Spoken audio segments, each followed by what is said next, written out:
мысу радости,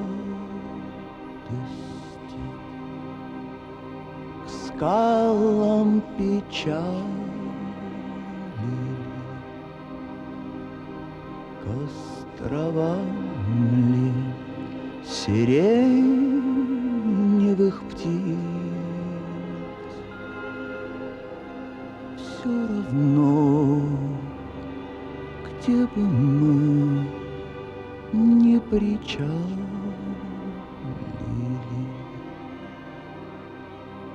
не поднять нам с тобой ресниц.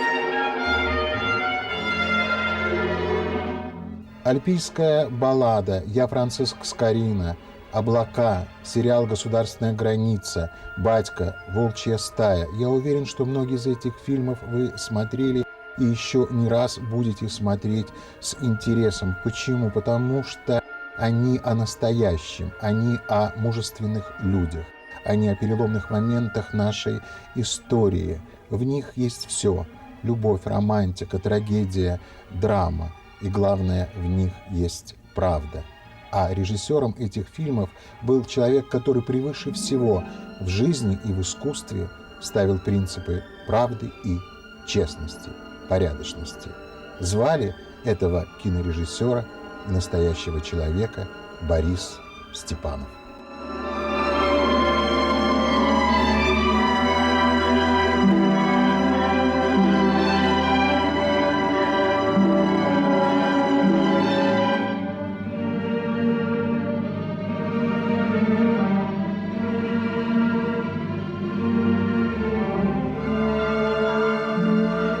Борис Михайлович Степанов, он был, так можно сказать, крестным отцом моим в кино.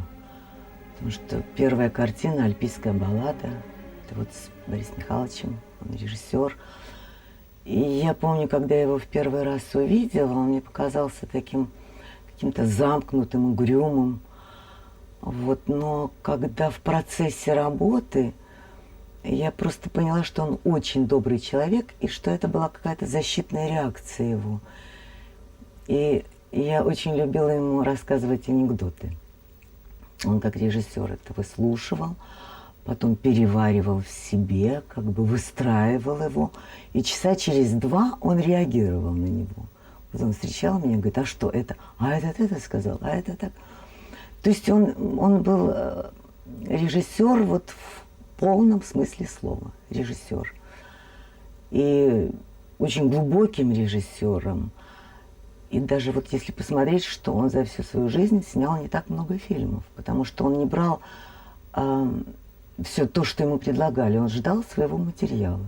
И я думаю, что Борис Михайлович – это единственный режиссер на студии, который не ввязывался ни в какие интриги, ни в какие коалиции. Он был сам по себе, вот как айсберг такой, очень добрейший. И когда он улыбался, это был совершенно другой человек. Это был солнечный человек.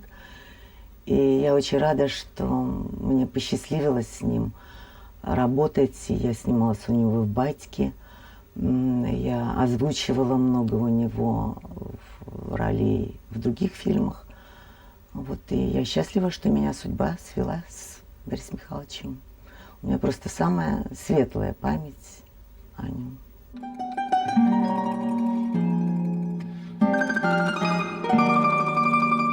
Ивану!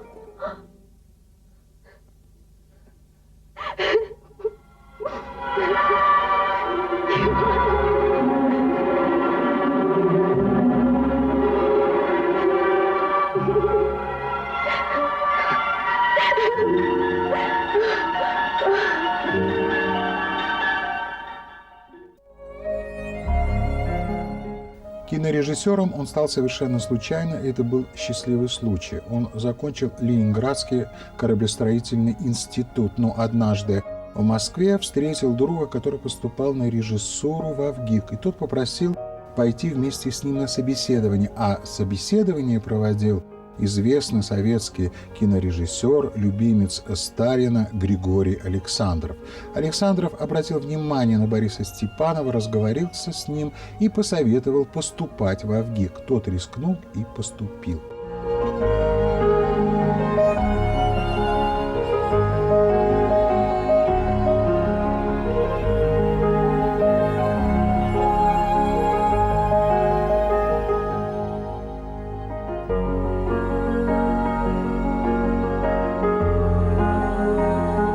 Во многом его жизнь, его судьба была определена на долгие годы. К сожалению, годы эти оказались не такими долгими. Но то, что он сделал в кинематографе, вошло в золотой фонд не только белорусского кино. «Я, Франциск Скорина» фактически первый исторический белорусский фильм, если не считать фильма Костусь Калиновский, который был снят на заре национального кинематографа. «Альпийская баллада» – потрясающий фильм о войне, фильм о любви, которая сильнее смерти. И самое потрясающее в этом фильме – игра актеров Станислава Любшина и начинающей тогда актрисы Любови Румянцевой. Этот фильм был удостоен главного приза на кинофестивале в Дели. «Батька» – фильм о командире партизанского отряда, фильм о человеке, который пережил трагедию, гибель своих детей. Юрий Горобец на 5-м всесоюзном кинофестивале в Тбилиси получил главный приз за исполнение мужской роли. И, конечно же, «Государственная граница» – фильм о мужестве, героизме, фильм о настоящих людях, о том, что в человеке определяет его сущность, о том, что определяет в нем его отношение к долгу и к своему делу. Созвездие актеров: Вия Артман, Юрий Каюров, Марина Дюжева, Игорь Старыгин, Александр Денисов и другие. Фильм был удостоен Государственной премии БССР.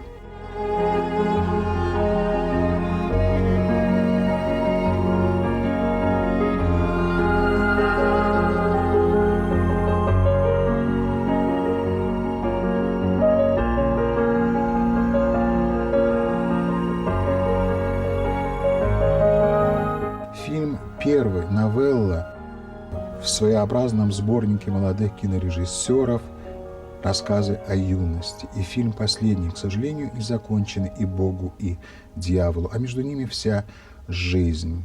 Жизнь в кинематографе.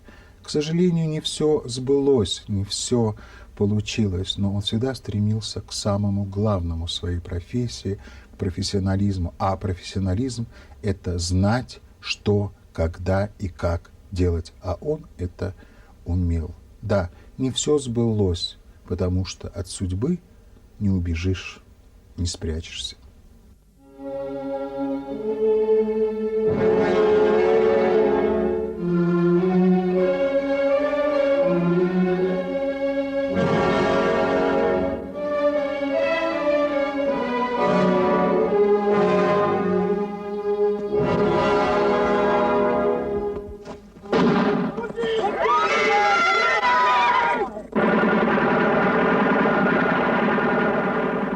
Знакомым были еще во ВГИКе. С ним было интересно.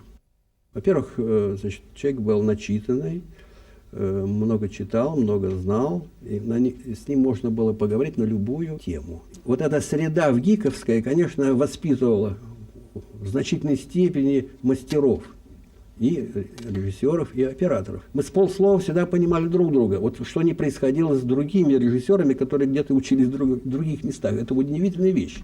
Там приходилось доказывать, что-то убеждать. А здесь мы мгновенно, так сказать, раз и все окей. Все приходили на съемку с удовольствием. Это очень важно. Хорошее настроение создать. Вот, это вот, надо отдать ему должное, он это умел. Это он умел, потому что человек высокой культуры, он и стал изучать польский язык. Я удивился, почему. На почтампе продавался польский журнал «Фильм». Там была информация не только о польском кино, но и о мировом, что не всегда у нас попадала советская, значит, печать. И он для этого изучил польский язык, потом информировал нас новыми новинками. А откуда, Борис? Значит, вот я читаю, понимаете, он знал уже польский язык. Человек был очень интересный, сложный был характер, обидчив был. Вот это надо дать должное, он мог обидеться на что-то такое. Вот. Немножко скрытный, но не помешал ему нести свой вклад в белорусское кино, значительный вклад, я бы сказал, да, и пронести через свою жизнь любовь к кино, к творчеству, к белорусскому кино, к национальному белорусскому кино. Лиза у меня учительницей будет, как ты. Сергей больше военным делом интересуется. А вот куда Мишух потянет — вопрос. Не торопись. Так ведь растут же. Давно я Лизу пеленала, вот смотришь. Невеста.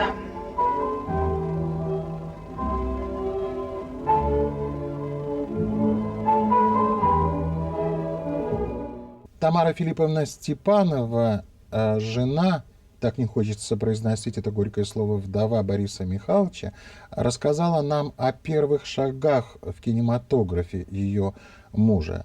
Кстати, сама она для телевидения человек не посторонний. Очень долгие годы она проработала режиссером на белорусском телевидении и была режиссером моей первой программы, когда я еще был студентом.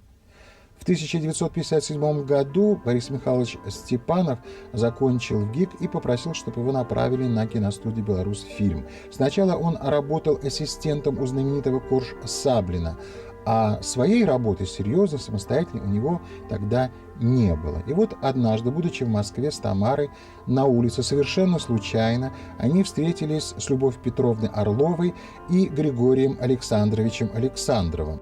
Ну, естественный разговор и, естественно, вопросы. Как дела, что снимаешь, над чем работаешь? И когда Александров узнал, что работы как таковой серьезной у Степановой нет, он предпринял интересный шаг. Он решил помочь не только ему, но и молодым белорусским кинорежиссерам. В газете «Советская культура» появилась статья, где он обращал внимание на проблемы белорусских молодых кинорежиссеров. С мнением мэтра советского кинематографа считались тогда и в Белоруссии. И вскоре молодые белорусские кинорежиссеры сняли фильм, который назывался «Рассказы о юности», а в этом фильме была новелла, которую снял Борис Степанов. Это было его начало в кинематографе.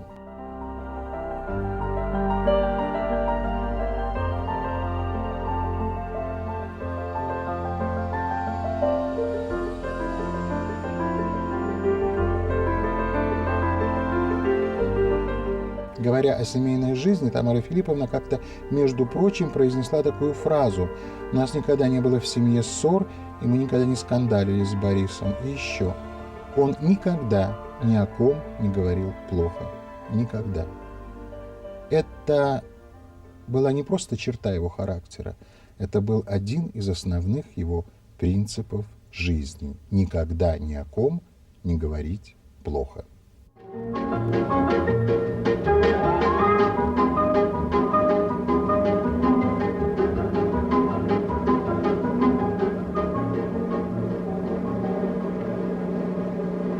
Я сейчас в Квен грохнусь.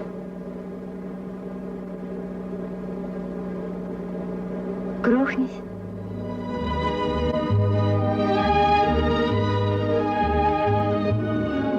Он был очень правильным человеком. Он брался за работу только когда не просто так, чтобы что-то снять, а именно когда во что-то очень верил.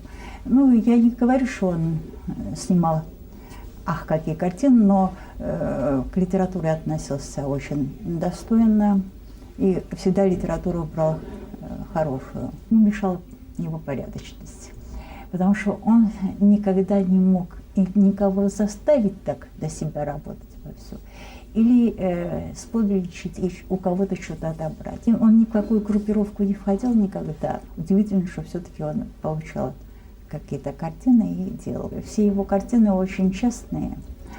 Мы тогда играли ну, такая у нас была игра, сколько процентов правды в каждом произведении, что ты делаешь. И, в общем-то, он старался брать, чтобы это было бы хотя бы за 50% правды. И это большое дело, потому что он не брался за тему, которая, ну, где-то конъюнктурная была, где-то для кого-то, может быть, можно было бы сделать себе карьеру. Нет, он никогда за это не брался. А вот это вот процент правды, мы даже для себя, ну, это не на худсоветах, а для себя между собой такую оценку давали картине. Вот здесь 80% правды, поэтому мы пробиваем этот сценарий, но не всегда получалось. Но, в общем-то, среди режиссеров это редкость быть таким честным, порядочным и правильным. Поэтому, может быть, ну, так, вся его, ну, творческая жизнь прошла, ну, можно сказать, без взлетов, но честно.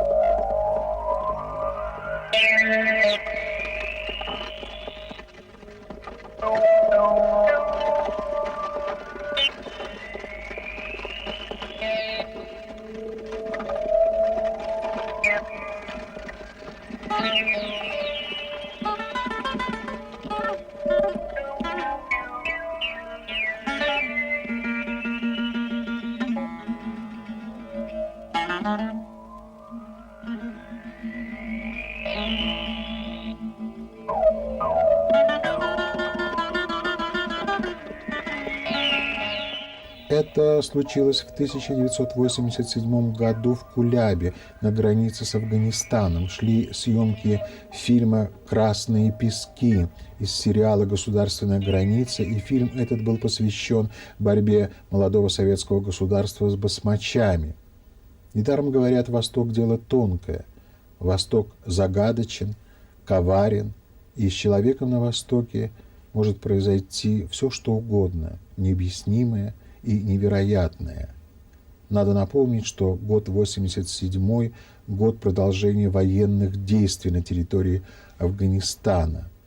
Но жизнь продолжалась, брала свое, шумные праздники, базары, а на базарах и праздниках появлялись разные люди, и сейчас очень трудно восстановить цепь событий, и кто, и как, и в чем виноват, но произошло действительно страшное, ужасное. Болезнь поразила очень многих людей, сотни, тысячи болели, диагноз было восстановить трудно, болезнь часто заканчивалась летальным исходом. Заболело несколько человек в киногруппе, в том числе и Борис Михайлович Степанов. Практически были поражены все внутренние органы. И самое страшное, он потерял зрение.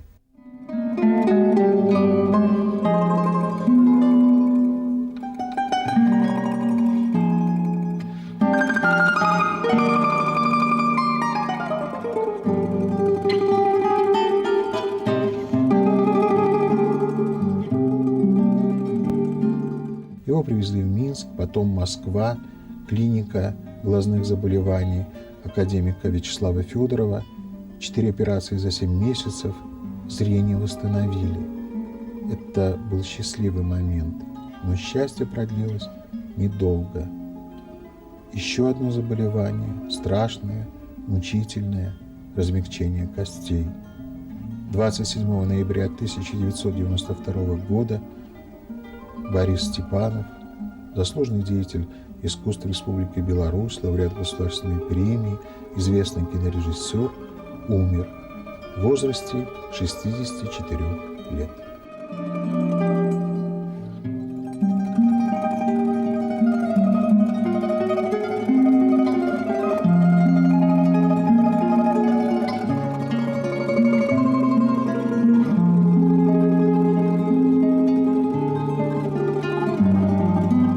Наступил день съемки эпизода в Альпийской балладе «Водопада», где я должна была раздеться.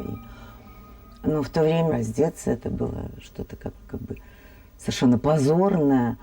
Но он настолько убедил меня, что это по сюжету необходимо, что я помню, я когда разделась, я как бы даже не почувствовала стыда. И потом действительно на экране вот этот эпизод, он несет как бы такую смысловую нагрузку. Он был такой неторопливый, несуетливый режиссер, который долго сам через себя все это пропускал, потом говорил, что надо делать. Иногда даже когда репетировали, там, когда мы переходили перевал, и он даже во время репетиции изображал ветер и ходил вокруг нас и делал так у-у-у-у. То есть создавал вообще полное ощущение, вот, чтобы нам помогать как-то почувствовать это. Снимали фильм 4 месяца, и все это происходило в горах. Вот. А в быту он был очень стеснительный, очень скромный. Я бегала босиком, очень трогательно как-то всегда смотрела, говорит, может быть, одень пока, обуйся пока мы не снимаем. В общем, очень трогательный был человек и в быту. Он никогда как бы не навязывал, он только говорил, а может быть, давай еще так попробуем, а как ты вот думаешь, как лучше, вот так лучше, как тебе ближе? Ну, то есть это был актерский режиссер, и не зря в его фильмах очень много актерских удач. Он не выпячивался как режиссер. Он был очень, понимаете, тонкий. При всей, казалось бы, такой угрюмости, такой какой-то вот глыбе человеческой, он был очень тонкий человек. Я попала к нему совершенно случайно. Это посоветовал Слава Любшин, он был уже утвержден на эту роль. И когда я приехала на пробы, Борис Михайлович как-то вот, я не знаю, он сразу расположил меня к себе. Вот, наверное, любовь с первого взгляда. Он был однолюб. Хотя там и Любшин и предлагал и поменять актрису. В общем, всякие ситуации были. Но он однолюб. И я ему за это очень благодарна.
Каждый год, в день его смерти, и вот уже на протяжении 12 лет, на ступеньках здания киностудии «Беларусьфильм» собираются те, кто с ним работал, кто его любил, кто с ним дружил и помнит.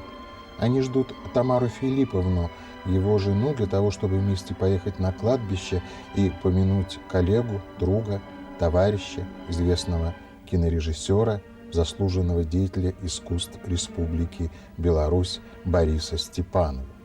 Они собираются, потому что помнят. А разве этого мало, когда тебя помнят?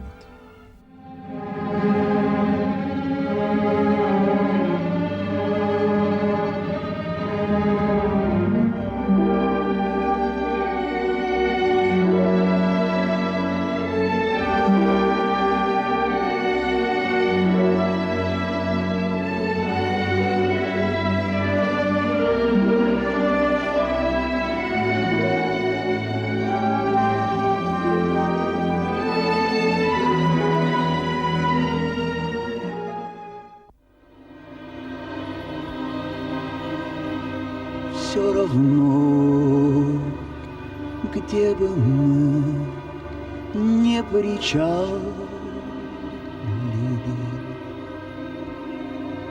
к островам ли сиреневых птиц, к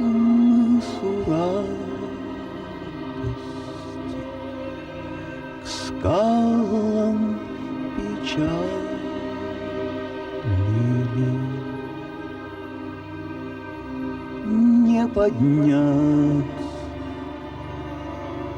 нам уста.